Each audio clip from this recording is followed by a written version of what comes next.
Dr. Velez, Dr. Flores, and Mr. Franco up. And if you notice on the Moodle, there's a link here that says, click here to add your questions to the discussant panel.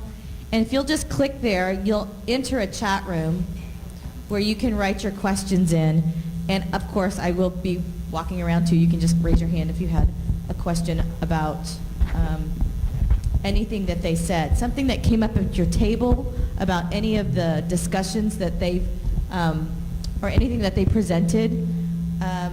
We'd really like to have some kind of Q&A, and Dr. Jaramillo is going to be moderating the Q&A. Thank you. Yes, I am a political scientist, and don't laugh, we do call it political science. We assume there's a method to the madness. But I do try to emphasize, I did kind of feel a little bad when I walked in this morning and you started talking about the need for STEM, because I managed to recruit 2 of my Texas politics students to political science from biology. But one was an Anglo woman, one was a Latina, but we need them too. So, you know, I hope it's all fair game. I'm moderating, yeah. I'm moderating today, and it's my understanding it's just open for conversation now. Since we really had the closed conversation by table, this is an opportunity to kind of engage everyone. So I'm representing the all-female table at the back of the room, number 9, back there. Yeah. So we're, if you have it in terms of questions, specific questions, or something for the whole table. One of the things that we came up with in our last conversation at table 9 was flipping things in terms of identity and culture to be that of responsibility to the community. So it not just being the recognition on the part of mentors and teachers of where our students are coming from, but also the needing to emphasize to the students well-rounded elements in terms of what you need to do to give back to your community once you come into the STEM fields, essentially. So kind of introducing a different kind of dimension in that way. But does anyone want to start? Questions? With a question? Questions or comments? Anyone? Go ahead.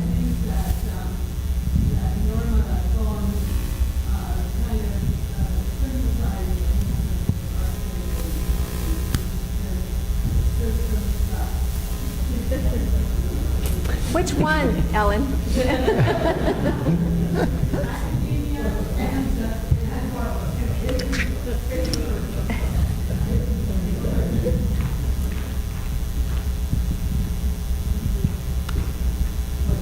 Dr. Velez, you mentioned that you had increased retention, or you had increased enrollment in mathematics courses. Could you tell us 2 specific strategies that you use to increase enrollment for minorities? So I have access to all student records. And if you're a minority student enrolled in an upper division math course, you get a message from me. The message could be, you know, this is great, 2 more courses and you have the math minor, 6 more courses, you have the math major. Do you want to come in and talk? I also I just sent out 3,500 messages, email messages to incoming freshmen. So these are high school kids. And I crafted these letters 2 years ago, and I change them every year. And the message is, you know, welcome to the university. I'm so glad you're coming here. I noticed that you're a biology major. This is fantastic. Once you're here, there's all kinds of research. Please look at the following website to look at research opportunities. But have you thought of math? You know, math and biology, now that is a combination. So the first time I just sent these letters out. The second time I realized I need to know if they're reading this. So I put in a hook. I said, you know, if you're going to take calculus here, send me a message. I will send you this document called Resources for Calculus Students. And I will give you a schedule of courses that you might take if you're interested in the math major. So I don't get many replies, but I get replies. And it's an opportunity now to talk to students. So So anyway, I send out probably 5,000 email messages each semester. Now the department supports these activities. My teaching load is one course per year. This is all that I do.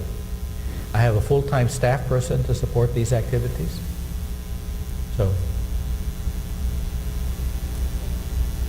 I'd like to comment on that because, you know, that's a good example of an individual reaching out to the students, and that probably doesn't happen often enough at the college level. I think it also is a good example of somebody taking on the role of advocate for those students, and I think that's another critical role that we need to nurture within our K-20 system, you know, developing advocates for these kids. And these kids could be, you know, coming from different backgrounds. So. It is also an example of intrusive or proactive advising, where you have the intention of communicating with the student whether the student wants it or not. You want to communicate with the student, you want to establish that channel. If you don't do that, then the student is going to assume it doesn't exist. So kudos to you. You're doing a great job. Yeah, Dr. Velez, I just want to ask you, what do you tell students that are going for a bachelor's degree in mathematics but don't aspire to go beyond that as to what fields they might consider going into? right. So everybody knows that if you're a math major, the only career that is open to you is to become a high school math teacher. Everybody believes that. Or go to graduate school in math.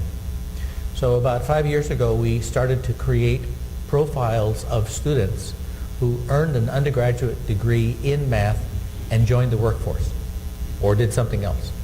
So we have about a dozen of these. And you know, there's people working at Raytheon, Lockheed Martin. So when a student comes in and said, well, what would I do with a math degree? I say, look here. A few years ago, we had a student who worked at this, who graduated with a math major, went to work at the CIA. About 6 months later, he called me up and he said, we need to recruit math majors to the CIA. I said, perfect. This is the first thing we do.